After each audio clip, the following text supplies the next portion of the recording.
Hola, muy buenas mis amigos de YouTube. Hoy vamos a hablar de un tema muy importante para nuestra sociedad y para nuestras vidas, como son la resolución de conflictos. Para comenzar, primero que todo definimos definir correctamente qué es un conflicto, ya que muchos de los problemas para su resolución comienzan por la confusión por parte de las personas implicadas, donde es más importante y le dan más importancia a la situación en general y así se queda un bucle sin sentido y por lo tanto de difícil solución. Según Stephen Robbins, se entiende el conflicto como un proceso que se inicia cuando una parte percibe que la otra ha afectado de manera negativa o que está a punto de afectar de manera negativa alguno de sus intereses. Así de este modo se debe tener en cuenta que un conflicto requiere de dos o de más personas o de un grupo que interactúen entre sí donde se crea una comunicación entre A y B y entre B y A. Hoy vamos a hablar de un conflicto social de gran importancia entre los jóvenes como es el bullying. El bullying suele tener lugar en el aula, en el patio de la escuela y este tipo de violencia por lo general afecta a niños y niñas entre la edad de los 12 y los 15 años, aunque puede extenderse a otras edades y fuera de las aulas de clase o de las instituciones educativas. Cuando se habla de bullying, hay que establecer que los profesionales o expertos en la materia tienen muy claro el perfil, tanto del acosador como del acosado. Vamos a hablar del acosador. Por regla general, el acosador es alguien que necesita tener el dominio sobre otro para sentirse poderoso y así ser reconocido. Siempre carece de habilidades sociales y no muestra ningún tipo de capacidad o empatía. Por regla general, es alguien que suele tener problemas de violencia en su propio hogar. No tiene capacidades de autocrítica y manipula a su antojo la realidad. En el segundo caso, es decir, el acosado, siempre es alguien sumiso, alguien que tiene baja autoestima y además posee una personalidad insegura. Presenta una incapacidad absoluta para defenderse por sí mismo. Por eso, el acosador se aprovecha de él. Se trata de una persona muy apegada a su familia y no tiene autonomía. Suele presentarse en algún tipo de diferencia en el resto de sus compañeros. Diferencias como la raza, la religión, el físico. Pero, ¿qué hacer para mejorar el trato y el clima en un curso con bullying o que presente problemas de conducta? En el ámbito educativo, como en todas las instituciones sociales, se observan relaciones interpersonales, donde hay disputas, diferencias, agresividad, incomunicación, hostilidad, y esto genera malestar y descontento entre las personas.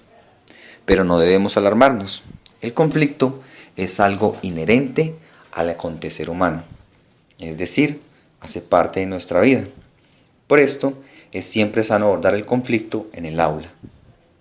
El conflicto es una oportunidad de crecimiento que posibilita el aprendizaje. En los contextos donde los involucrados en el conflicto mantienen un vínculo continuo, como en la escuela, es necesario encontrar los sistemas más apropiados que perseveren en la relación a través del tiempo. La medición escolar es una excelente herramienta para usar en el aula. Debe caracterizarse por los siguientes aspectos fundamentales: que le ofrezcan al alumno, al profesorado, a los familiares, a los colegios, la posibilidad de resolver los conflictos. ¿Cómo se hacen? Sentándose junto con una tercera parte neutral. Los medidores para hablar del problema e intentar llegar a un acuerdo que satisfaga a las dos partes.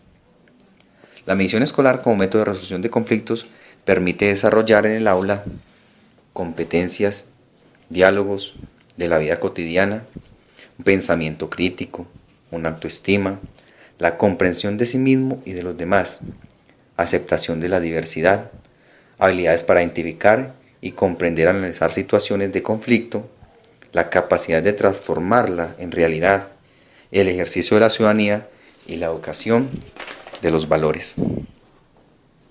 Hay que inculcar una buena empatía entre ellos. Pero, ¿cómo se logra esto?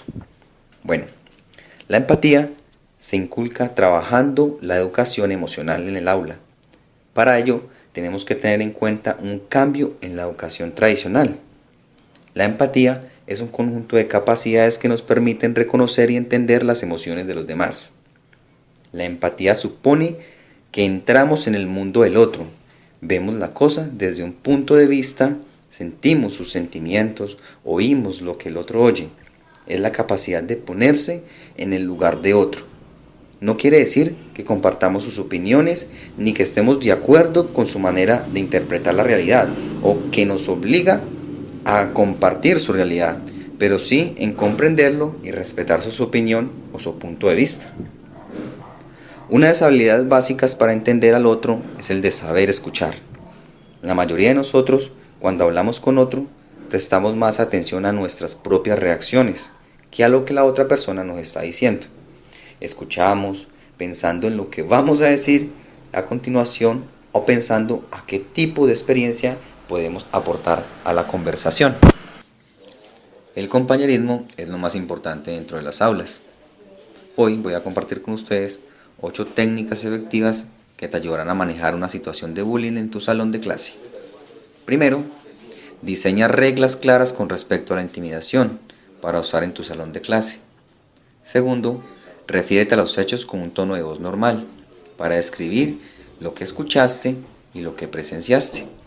Tercero, cerciórate de que todos los estudiantes saben acerca de que la intimidación es inaceptable. Cuarto, apoya a los niños intimidados. Plantea una cita de seguimiento para edificar al niño más adelante. En privado, charla con los padres y traen tareas juntos para en conjunto tratar el problema.